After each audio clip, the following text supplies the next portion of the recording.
Hello and welcome to Global News Today, bringing you exclusive insights and fresh perspectives from leading experts and influential decision makers every weekday right here on Al Arabiya News. I'm Tom Burgess-Watson. Coming up on today's program, Donald Trump's choice for Attorney General, Matt Gaetz, is already being called the most controversial nomination so far, and that comes from both sides of the aisle. As the new administration starts to take shape, the Republicans can look forward to a firm grip on power and control of both chambers of Congress. After a heated back and forth of insults, President-elect Trump and President Biden shake hands at the White House, vowing a smooth transition of power. And a damning report is published by Human Rights Watch about the war in Gaza. That report accuses Israel of ethnic cleansing and the forcible transfer of civilians in the Palestinian enclave.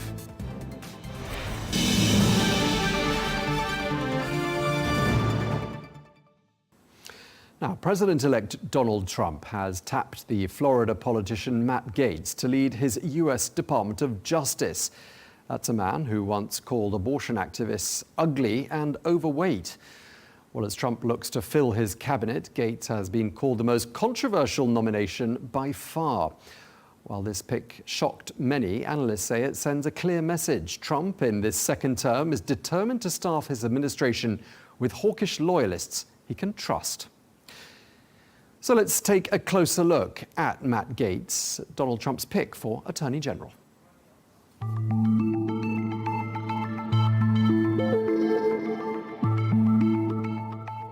Biden and Trump should have been treated equally. They weren't, and that is the double standard that I think a lot of Americans are concerned about. President Trump had vision, focus. He showed empathy regarding the struggles of Americans under Joe Biden's policy. January 6th last year wasn't an insurrection.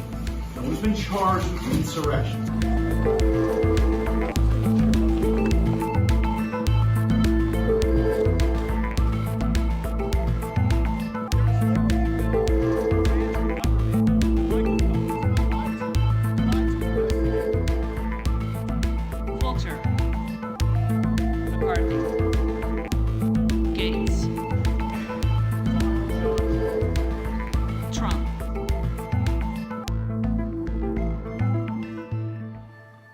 So let's find out more about Matt Gaetz, and we can speak to Angie Wong, a Florida Republican executive who joins us now from Miami. Angie, great to have you back with us here on Al Arabiya News. Matt Gaetz, nominated as Attorney General. Do you know him, and what are your thoughts about this appointment? Yeah, I think the whole political world is up on fire over this appointment. It is a really odd nomination, I think, coming from both sides. I think the left has already solidified that they're going to be a hard no on Matt Gaetz, whereas the right, I mean, I've been talking to political strategists and also congressional members for the last 12 hours or so since this nomination came around.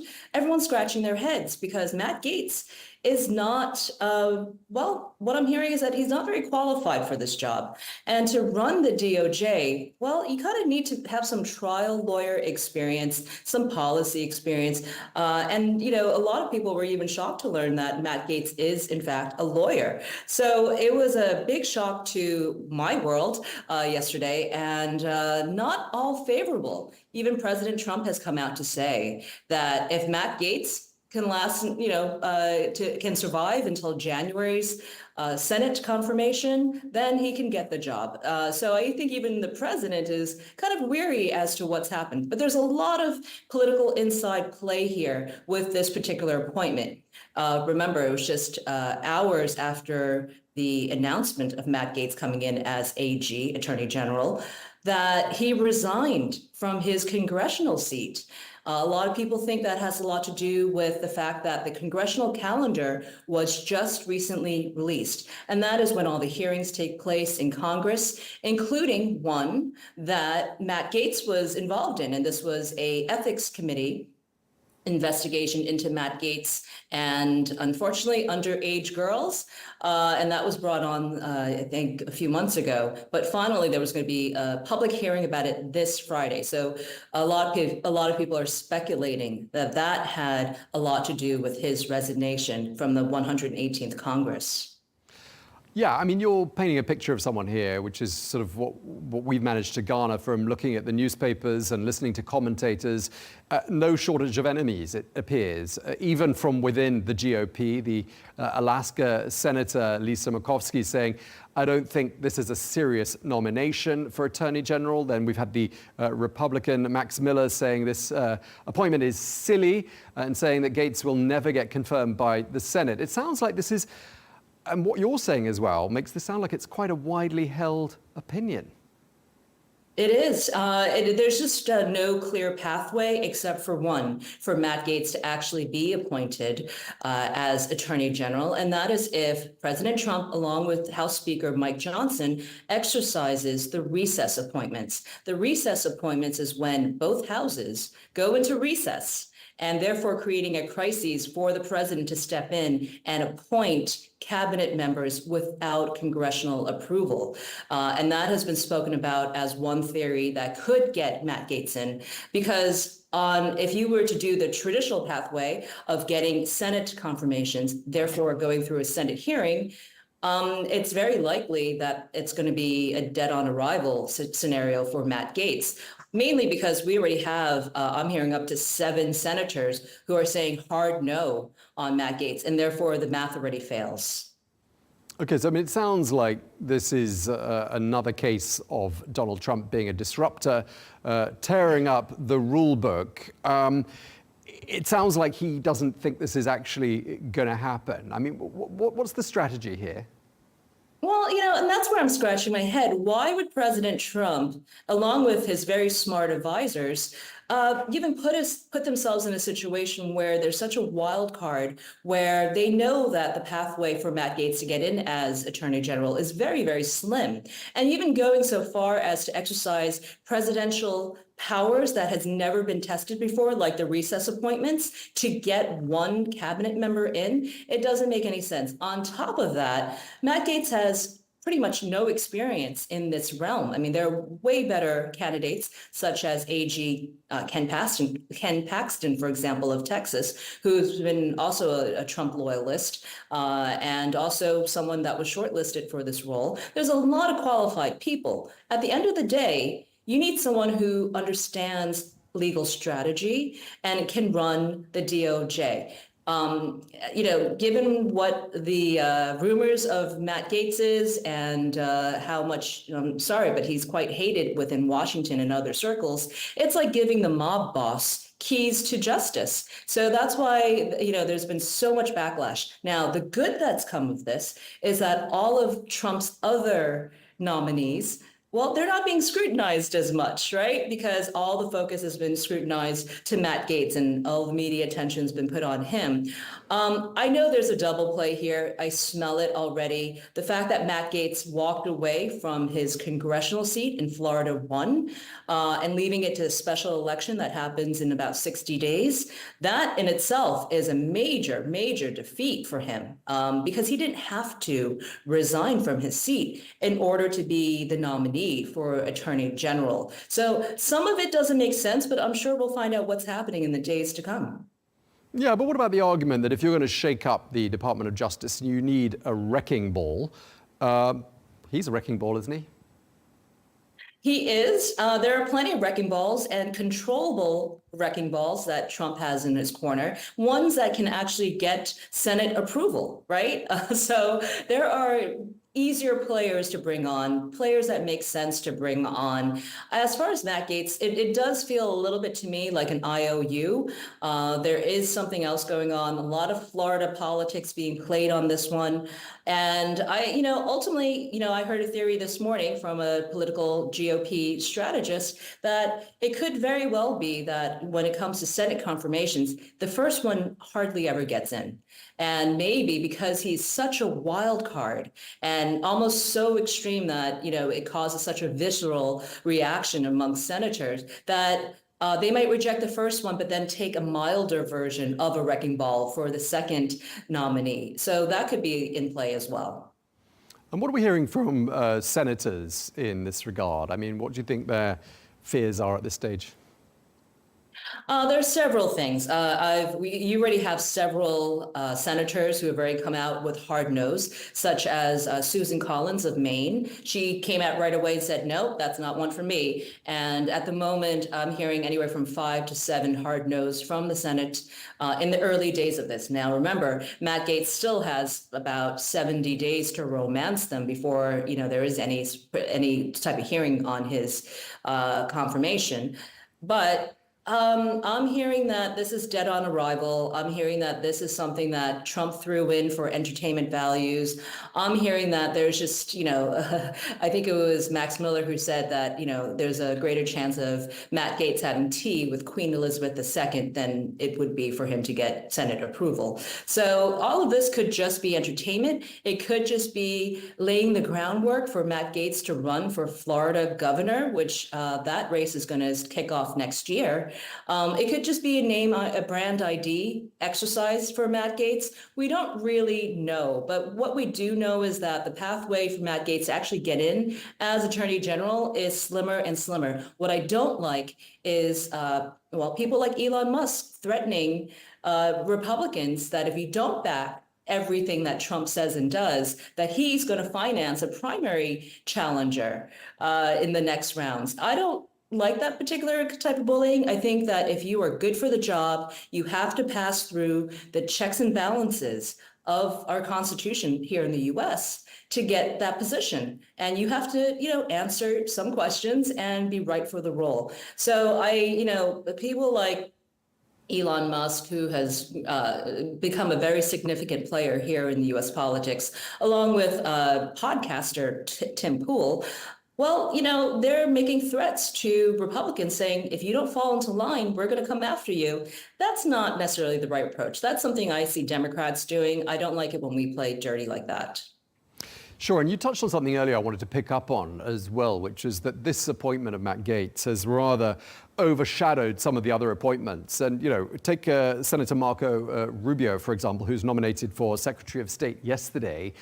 When there was a press conference, journalists seemed far more interested in the Matt Gaetz appointment than they were in Marco Rubio's appointment. And that can't be very welcome as a development for someone like Marco Rubio, is it?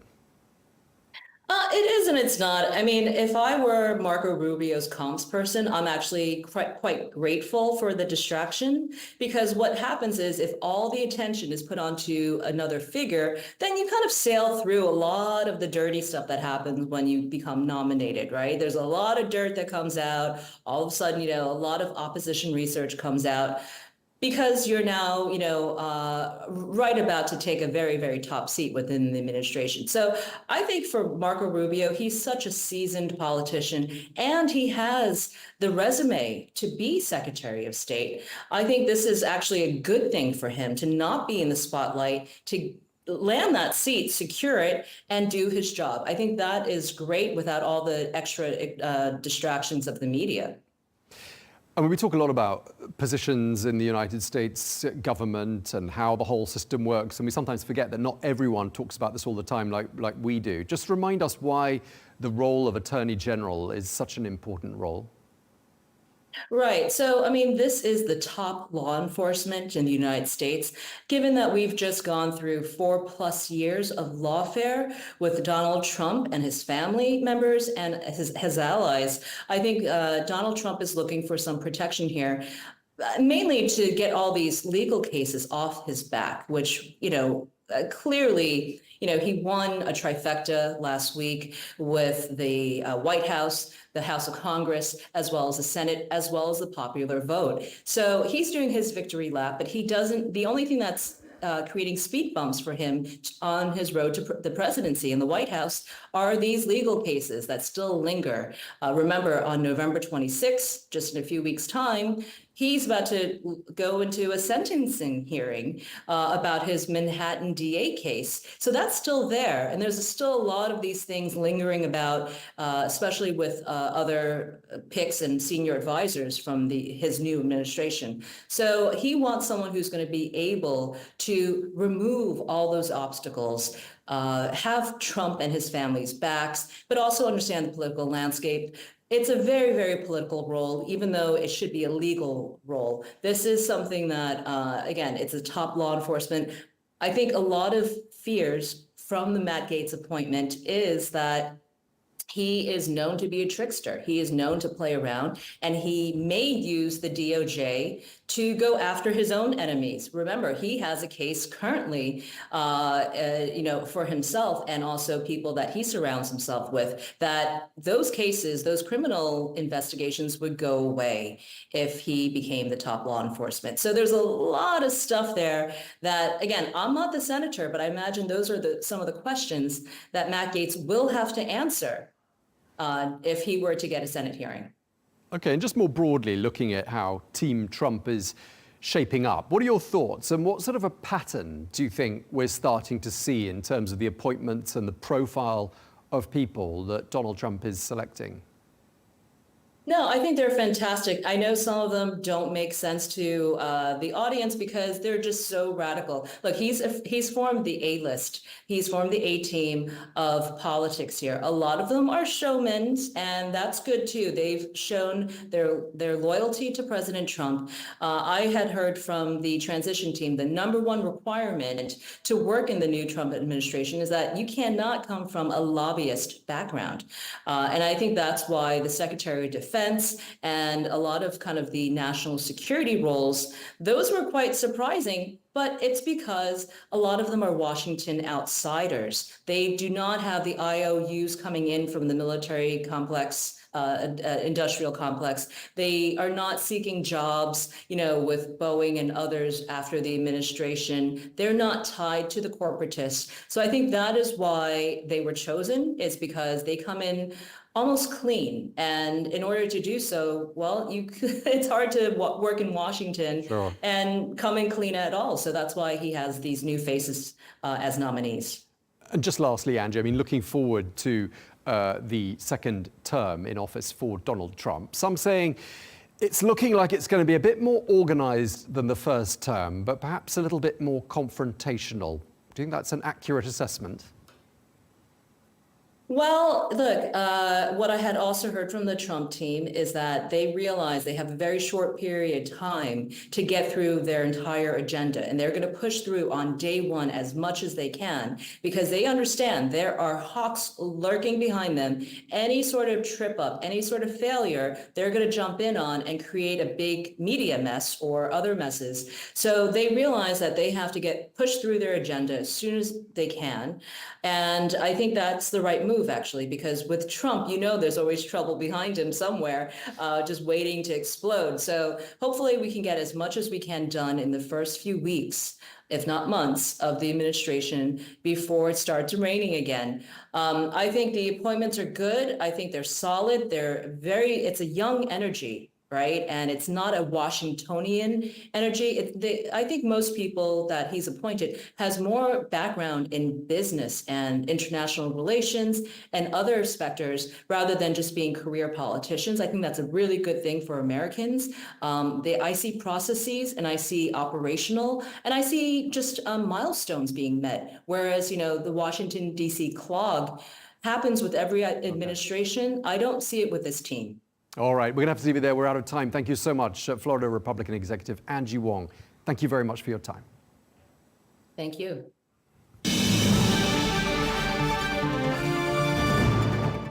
So first the presidency, then the Senate, and now the House. Projections show the Republicans dominating right across the so-called trifecta.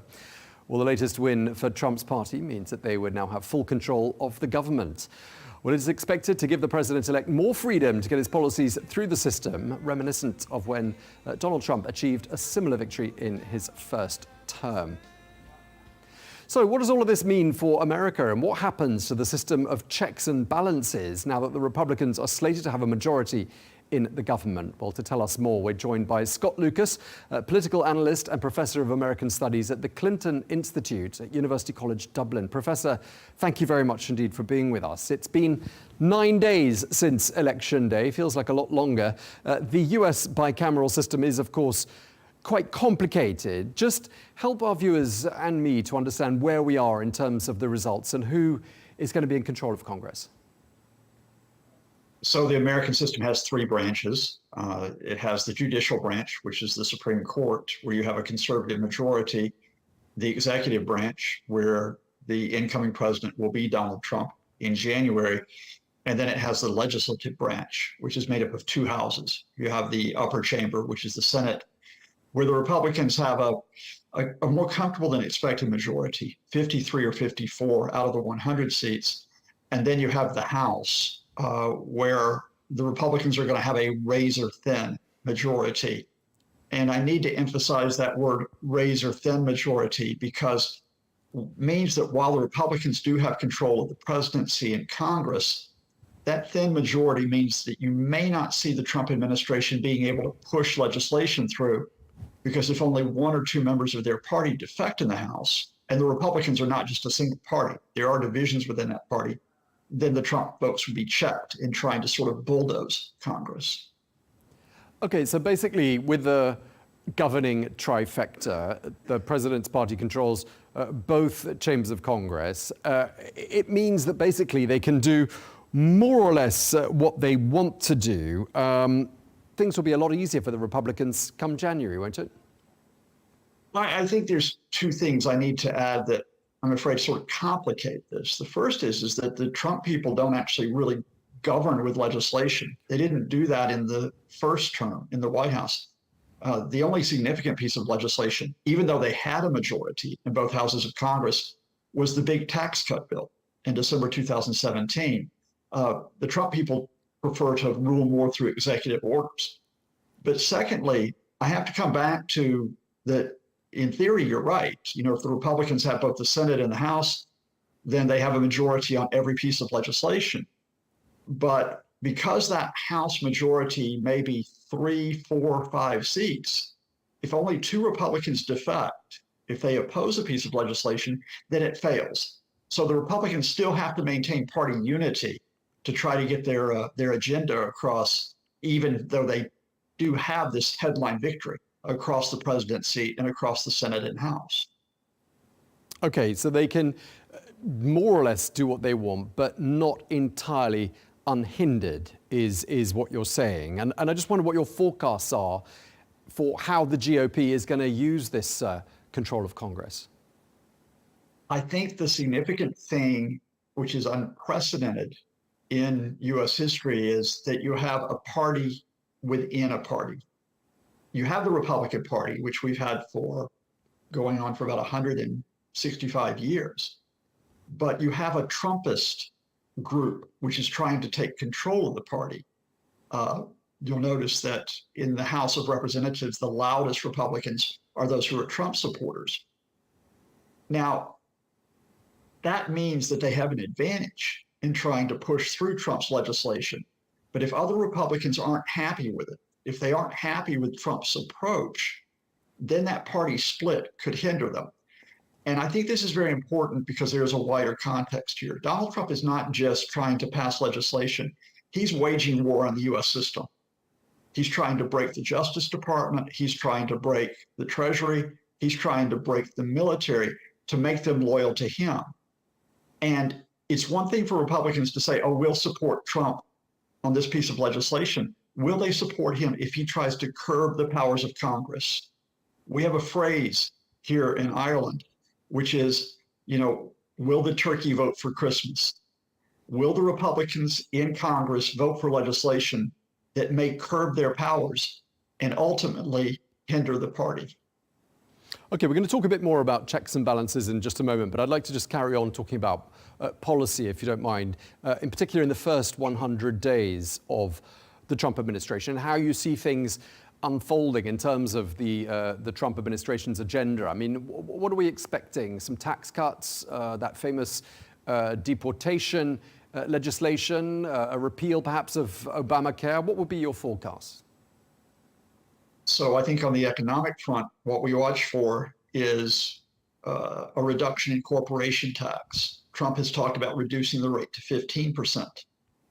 If companies come back to the US, that is not as unsettling as his other big economic thought bubble, which is to slap a tariff on everybody in the world, 10, 15, maybe 20%, as well as specific tariffs, 60, 80, 100% on China. Those, I think, would be quite destabilizing wherever you are, whether you're in the US, whether you're in Europe, whether you're in the Gulf. I think you'll see executive orders, not legislation, executive orders to deregulate energy markets, to make it easier to drill for oil. That will have an effect on the price of oil. So it'll have an effect on the Gulf in terms of how they react to that US change in policy. I think in terms of immigration, we have the threat that the Trump administration could start deporting a lot of people. They're even talking about millions of people. That would be a very costly move. It is estimated to cost $88 billion to deport 1 million people, and it would wreck the country. It would cause unprecedented division and turmoil. And in terms of foreign policy, what I'm watching out for is whether Trump cuts support for Ukraine against the Russian invasion, making that country very vulnerable and at risk of being conquered, and whether Trump is going to give unlimited support, no checks whatsoever on the Israeli Prime Minister Benjamin Netanyahu over his war in Gaza and his war in Lebanon. So from what you're saying, it sounds like it's not necessarily just Donald Trump's opponents who should be worried here. No, I mean, Donald Trump's opponents are going to have to watch out because he has threatened vengeance against them. And that will come not as much through legislation, it'll come through executive decrees and trying to take control of US agencies. But America no longer has allies in the sense that we have been used to it since 1945.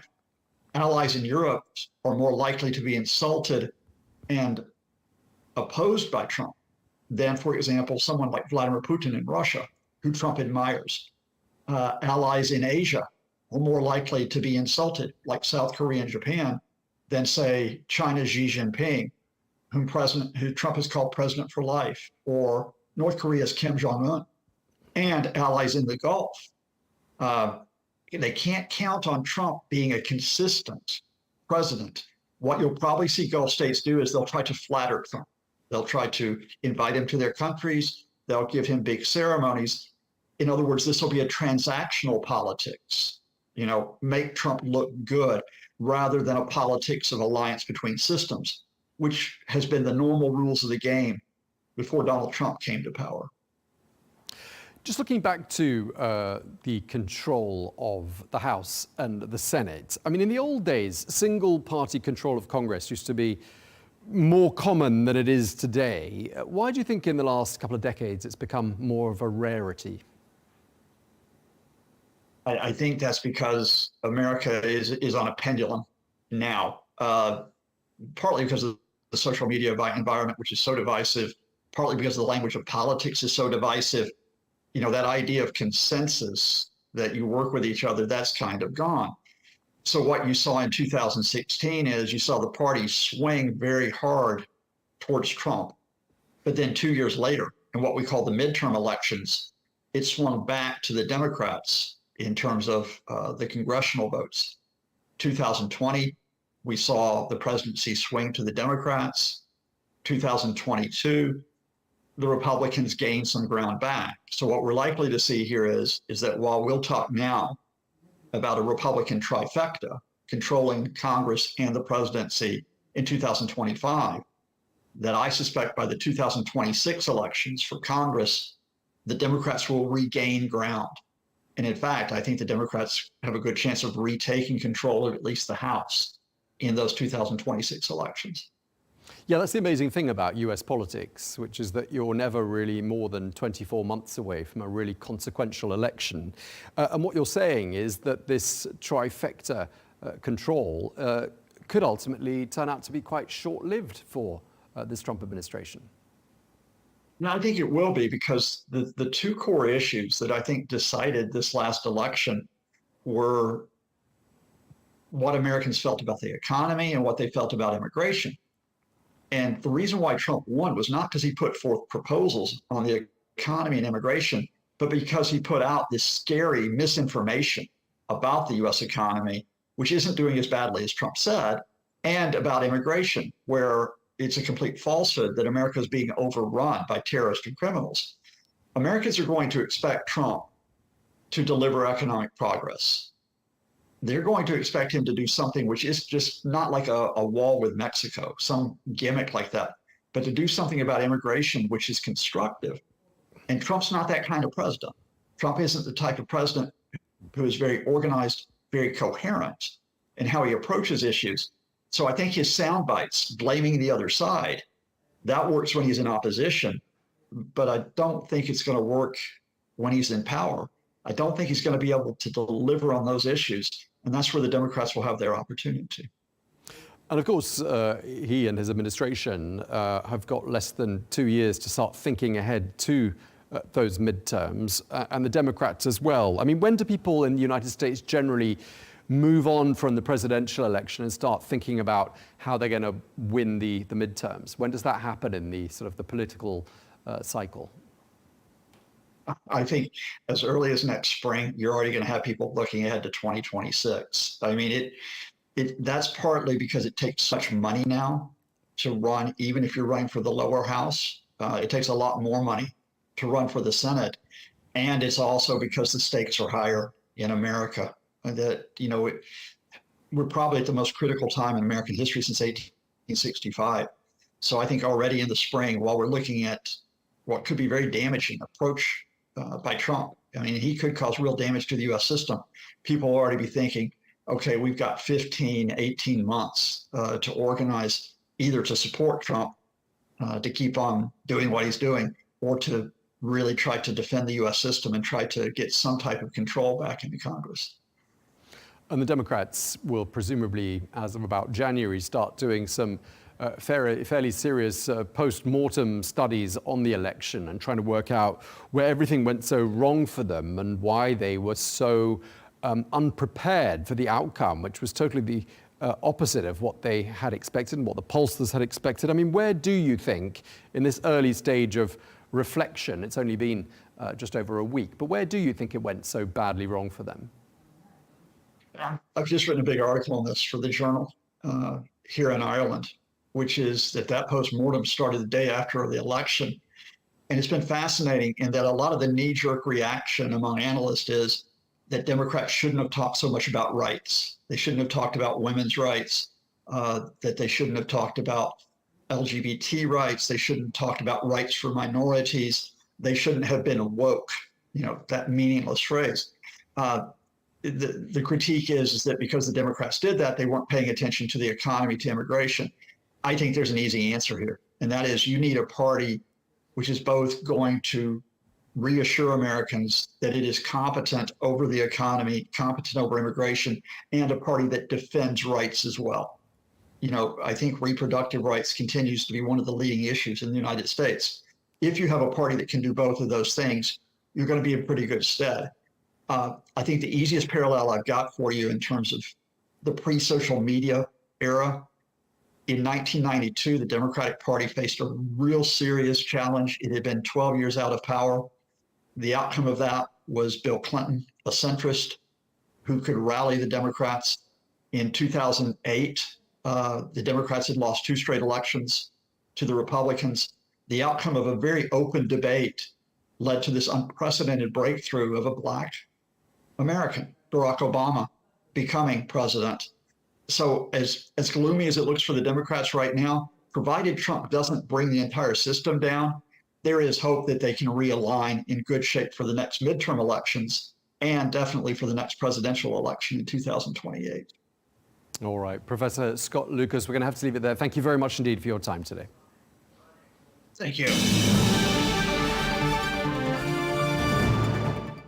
So with Donald Trump preparing to retake the White House following his landslide election win, the sitting US President Joe Biden has facilitated an official transition meeting.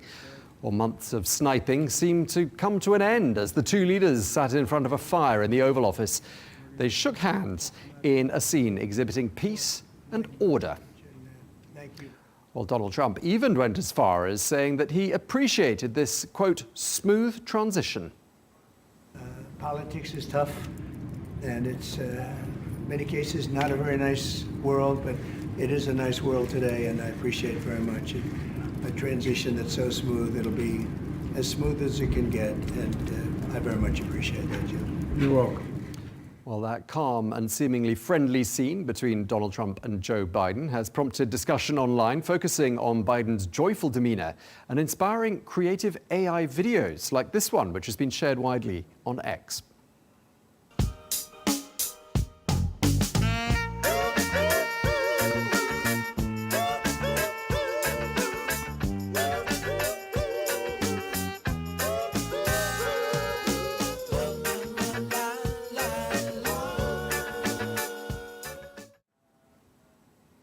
So a bit of humour there. Well, of course, in contrast and straying away from tradition, Donald Trump did not offer Joe Biden that same kind of transition meeting back in 2020. He even declined to concede the election results. So what do we read into this apparent change of tune? Well, we can speak now to David Kusnet, former White House Director of Speechwriting to President Bill Clinton. Great to have you back with us once again on Al Arabiya News. That meeting was described yesterday as having been, quote, very cordial, very gracious and substantive. A stark contrast, isn't it, to what happened in 2020? Well, it is a stark contrast. As President Biden has said, you can't love America only when you win.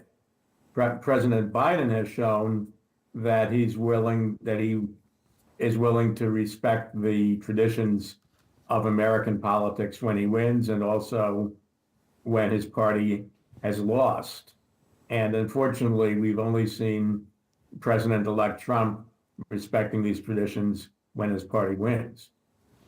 So do you think all this bodes well for a smooth transition of power between the two men? I'd like to think that, but I'm not sure that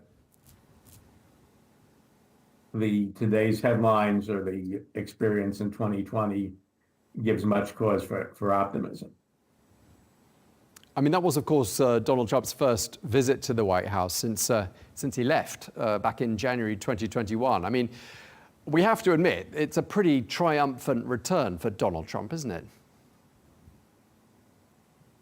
It is. The circumstances under which he left were very unusual in American history. It's traditional that when a president leaves office, even if he's been defeated for re-election, he attends the inauguration of his successor. Then future President Trump just left the White House and did not attend President Biden's inaugural, and no one really doubts that President Biden will attend President Trump's inaugural, but you can't have, I think, time-honored traditions of American government and politics that are upheld only by one party in a two-party system. So do you think Joe Biden was right to be so cordial and so gracious, given that Donald Trump didn't extend that same courtesy to him when he won back in 2020? I think President Biden was right to behave as he did. To use a rather high-flown term, President Biden is what Americans call an institutionalist, someone who believes in the institutions of government apart from party labels. And to use a more down-to-earth and more recent term, he's a normie, someone who tries to uphold norms and tries to act normal. And I hope that we are not seeing the twilight of the institutionalists and the normies. The two men are reported to have talked for about 2 hours. What sort of things do you think they talked about? I don't know. You never get to be a fly on the American people never get to be a fly on the wall in these meetings, and you have to rely on whatever memoirs are written or whatever insider journalists and historians are able to piece together. I mean, having worked for former President Clinton, starting when he took office, I was very moved to read about how former President George H.W. Bush left him a note where he said that now that the election was over, he was, I think the phrase was, rooting big time for President Clinton's success. So you certainly hope that when you have a president and his successor meeting during a transition, that there's some shared commitment to what's good for the country, not just what's good for one party or one person. Indeed, those anecdotes about transitions of years past seem very distant memories in the current world. And of course, that meeting, probably quite a bitter pill for Joe Biden to swallow. I mean, I know there were no flies on the wall and there's no one to tell us, but what do you think would have been going through Joe Biden's mind as he sat down for talks with Donald Trump by the fire, given how much baggage there is between the two men? I honestly don't know and can't even begin to imagine. I know that I was someone who worked for a president, and I know that the first time I walked into the Oval Office, I felt a sense of awe just to be there as a staffer.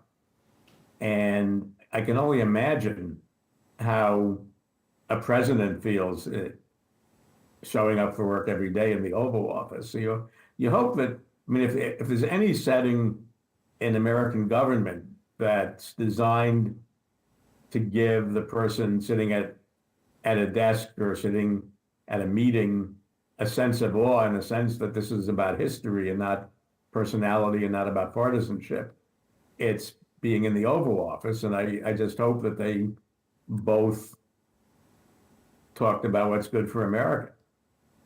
Indeed, and they probably did, world. didn't they, find areas of common ground, areas where they may agree, notably, you mentioned the world, but notably on issues of national security, perhaps? I'm sorry? I wonder whether you think they would have found areas where they'd agree on issues of national security or foreign policy, perhaps?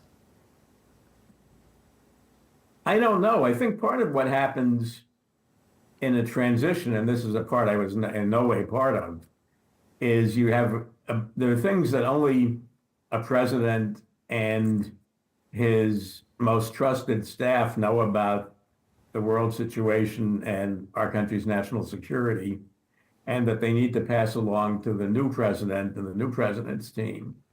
And there's certainly more than 2 hours worth to talk about, even in the most general terms, about what's going on in the world right now, because it's a very troubled world. And there are things that a current president knows and the next president needs to know. There were two notable absentees at the White House yesterday, at least we didn't see them. One is the current First Lady, Jill Biden. The other is the former First Lady and the future First Lady, Melania Trump. Why don't you think they respected the tradition and held the talks and the discussions that First Ladies usually hold? I believe that according to the news coverage, First Lady Joe Biden invited Melania Trump to the traditional meeting, and that Melania Trump did not accept. So I think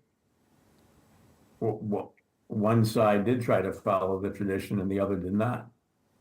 And what do we read into the fact she didn't want to come and she breached protocol? I don't know, but it's hard to take much encouragement from that as to what's going to happen during the transition and during the next 4 years.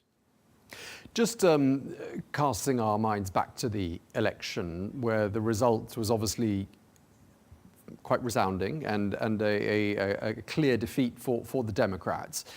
There's obviously going to be some reflection on the part of the Democratic Party. What are your thoughts at this early stage as to what went so wrong for them? Well, my personal view is that since 2016, the keys to the presidency has been about 7 swing states that are often called the blue wall. And out of those states, if I can remember every one of them in this context. And I've worked in all of these states. The decisive states include Pennsylvania, Michigan, Wisconsin, and those states are states where for the Democrats to win, we need working class voters. And in 2016, Hillary Clinton lost ground there. In 2020, Joe Biden gained back ground. And in 2024, sadly, Kamala Harris lost ground again. And I think we need to be a party that connects to our real base, which is not so much, or shouldn't be so much, demographic or cultural or educational, but it should be economic class. It should be working people from every background and every industry and every walk of life. And when we win and earn their support, we win. When we, for whatever reason, we lose it, we lose, and we need to win it back. And I think that's sort of a story of left of center parties around the world. I think it's the story of the British Labour Party, which won back the votes of its constituents and won back power. And it's in another way the story of the trouble that the German Social Democrats are in, and the French Socialists are in, and the Canadian Liberals and New Democrats are in, and so on. It's a worldwide challenge, so you can't just reduce it to what kind of campaign Vice President Harris ran. I think she ran a good campaign over. So you don't blame Kamala challenge. Harris. You don't blame Kamala Harris. Would you blame therefore Joe Biden for not dropping out earlier? I'm sorry? Would you blame therefore Joe Biden for not dropping out of the race sooner than he did and not giving her enough time? Well, hindsight is always 20/20. I think he did so much that was the right thing to do in the 2020 campaign and in his presidency, that it's sort of difficult to see when the moment was when he should have passed the baton. I think in hindsight, probably that moment was right after the 2022 midterm elections, when he did well, the Democrats did well, and he could have said that he had been elected as a transitional figure, and now is the time to begin to pass the torch to a success, to serve out the remainder of his term and continue the job he was doing, but to set up a process to pass the torch to a successor. But hindsight is always 20/20, and it's very difficult to quit at any moment, especially at a high point. Okay. So, but if you were to apportion blame somewhere, where and how would you apportion it? I don't think there's, as I'm saying, I don't think there's really one or two or three people to apportion the blame to, because if you're going to do that, then you have to explain what's happening in Canada, what's happening in Germany, what's happening in France, what's happening around the world, where so many parties that are similar to the Democratic Party are facing terrible challenges. So I don't think you can reduce it to one or two people. We've got less than 70 days left of the Biden administration. I mean, it does feel a little bit early to be looking back at his legacy, but at this early stage, how do you think people will look back on the presidency of Joe Biden? I think they will look back on it a lot better than they told the pollsters. He came in at a very difficult moment when the country was facing an economic crisis, a medical crisis, a political crisis, and I'd say also a cultural crisis, where you had large segments of the country, the economy had been locked down, people had been locked up in their homes, schools had been shut down, and there was a disputed election conducted under difficult circumstances. And there's also the challenge of withdrawing from the forever war in Afghanistan. It was a very difficult set of challenges to undertake. I think he responded to them honorably. I think a lot of his legacy ironically, is probably going to benefit Donald Trump if Donald Trump lets it benefit him, because it's not only a macro economy that's doing well, but there's also really unprecedented investments in parts of the country that have been left behind by the economy and that often voted for Donald Trump. And knowing Donald Trump, he's probably going to, when the roads and highways and computer chip factories and so on are built, he's probably going to claim credit for it and put his name on it, even though the decisions that led to these facilities being built were made at great cost, at great political cost during Joe Biden's administration. And David, just lastly, I mean, going back to what you did for a living, which was writing speeches, and you did it for President Bill Clinton. When we started talking about Kamala Harris more than 100 days ago, when she became the party candidate, people felt like they didn't really know her very well. That changed slightly as the campaign went on. But in terms of whoever wrote the speeches for her, looking back on that, do you think they could have written them differently? Or do you think she could have communicated more effectively in such a way that she would have made people feel like they knew her and that she would have ultimately performed better in the polls? I think that her speeches and whatever process produced them, it's always an interaction between the candidate and the staff, especially when you're in the last 100 days, which also turned out to be the first 100 days of a presidential campaign. I think she gave very good speeches. I think it's very different. Another, as if she didn't have enough challenges, another challenge to overcome is running for president as a sitting vice president. And you just have to look at what happened to Al Gore, Hubert Humphrey, Richard Nixon in 1960, Walter Mondale 4 years after being a sitting vice president in 1984, and so on. It's a very difficult challenge. I may be forgetting somebody, but I think that in recent memory, the only candidate who succeeded in going from vice president to president was the first George H.W. Bush in 1988. And he was succeeding a very popular president in Ronald Reagan. Indeed. Well, thank you so much for sharing all of that with us. Really great talking to you once again. David Kusnet, thank you very much. Well, thank you.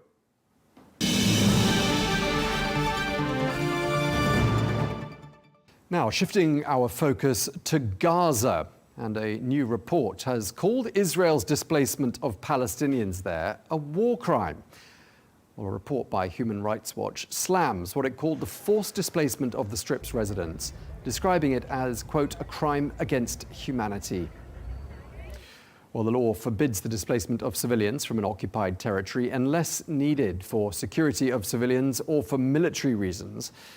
Well, the full-scale war between Israel and Hamas began after the 7th of October attacks, and it's gone on to claim the lives of more than 43,500 Palestinians and around 1,200 Israelis.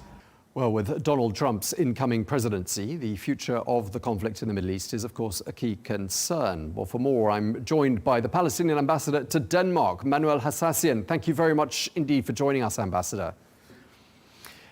That was, of course, quite a damning report by Human Rights Watch. They talk about ethnic cleansing and they talk about the war crime of forcible transfers. What's your reaction to what that report said? Well, this is not the first report that we have received condemning Israel of its record of genocide against the innocent Palestinians in Gaza. There have been many reports by international organizations talking about ethnic transfer, ethnic cleansing, the onslaughts on civilians, and what have you. So I'm not surprised by such a report. We believe that this report should be heard by the United States of America and by European countries to take a certain stand against Israel and its onslaught against the Palestinian people. So what is the use of producing such reports without any action or implementation or a decision taken against Israel to stop, first of all, the war, and second, to allow humanitarian assistance to our people in Gaza. So I'm not surprised. It doesn't sound like you're very hopeful that this report will change anything, therefore. No, as long as we have a biased U.S. administration that is supporting in an unwavering way, unequivocally, the state of Israel, I'm not that hopeful. And you can see how Congress has been playing into the hands of the U.S., of the Zionist lobby, AIPAC, in Washington, let alone the relationships of the current Biden administration with that of the President-elect Trump in the near future. That will give also the green light for Israel to continue with its, strategy of ethnic cleansing and trying to eradicate the Palestinian question once and for all by weakening the Palestinian Authority and by trying to create facts on the ground and by building settlements and by increasing, the numbers of settlements and natural growth and what have you. All these are signs that are not optimistic, but they are pessimistic. And we don't see except the worst coming down the pipeline in January, when President-elect will assume his office in January of 2025. Now, Israel hasn't responded to that Human Rights Watch report, but in the past they've said things like we operate in accordance with international law. They also say they issue evacuation orders ahead of strikes. How do you respond to that sort of a reaction from Israel, which is what we can expect most likely to this report?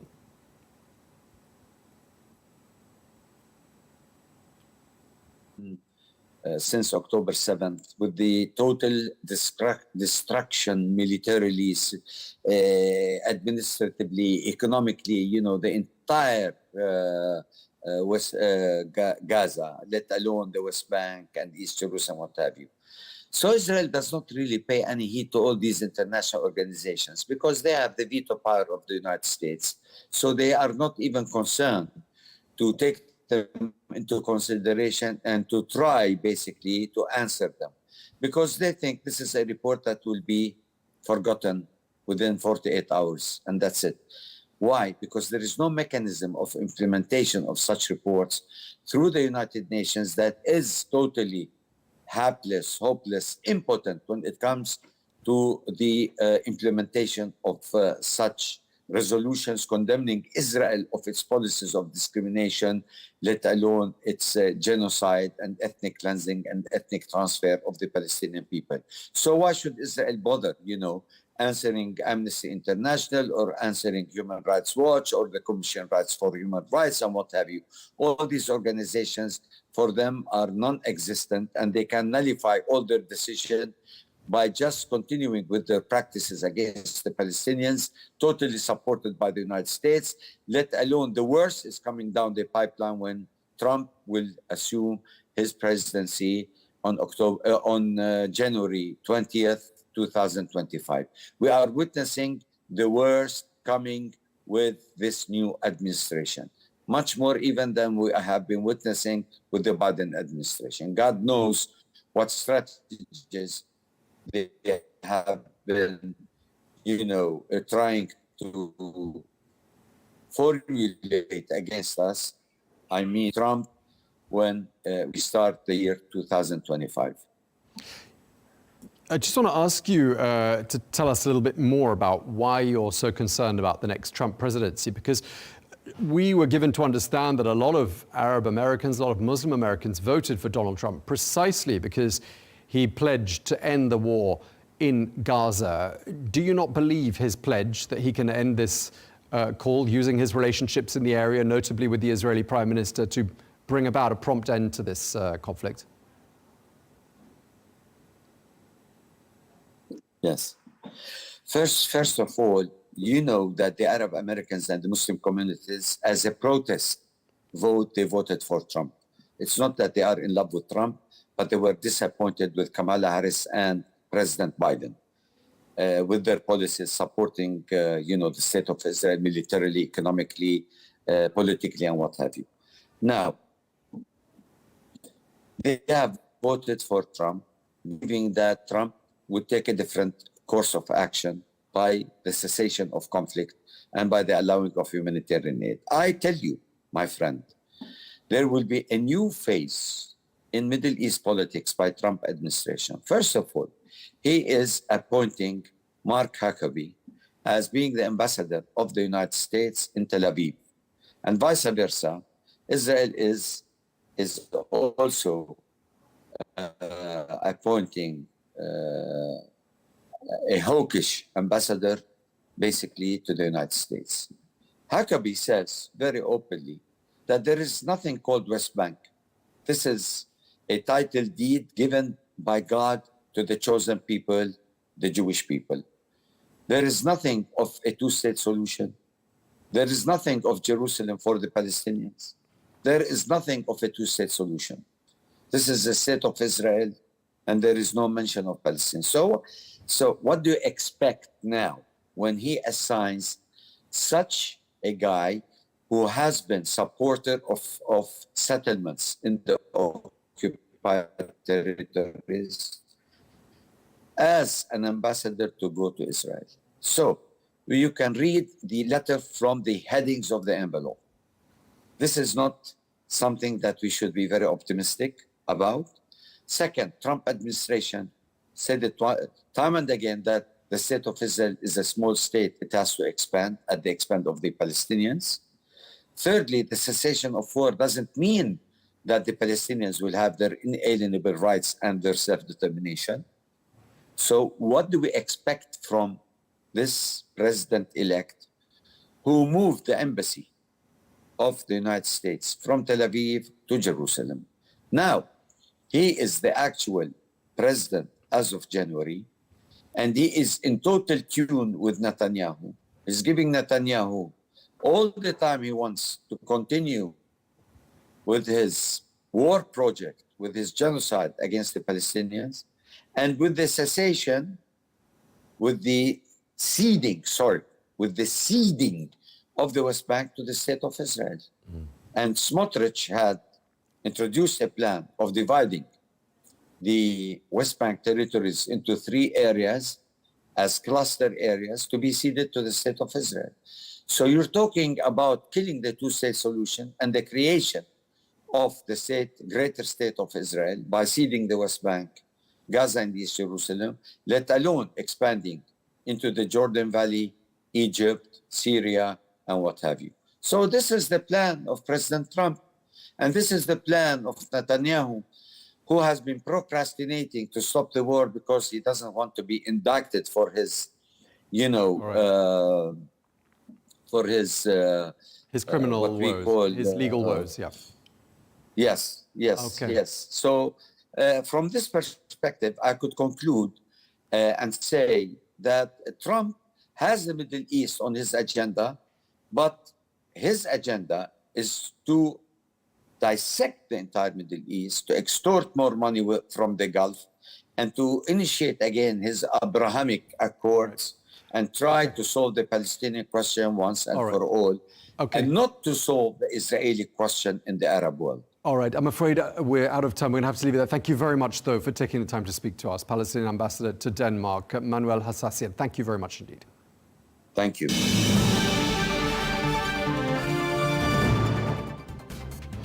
Well, that is all we have time for on Global News today. Thank you for watching. Be sure to join us again tomorrow for more exclusive interviews. Until then, goodbye.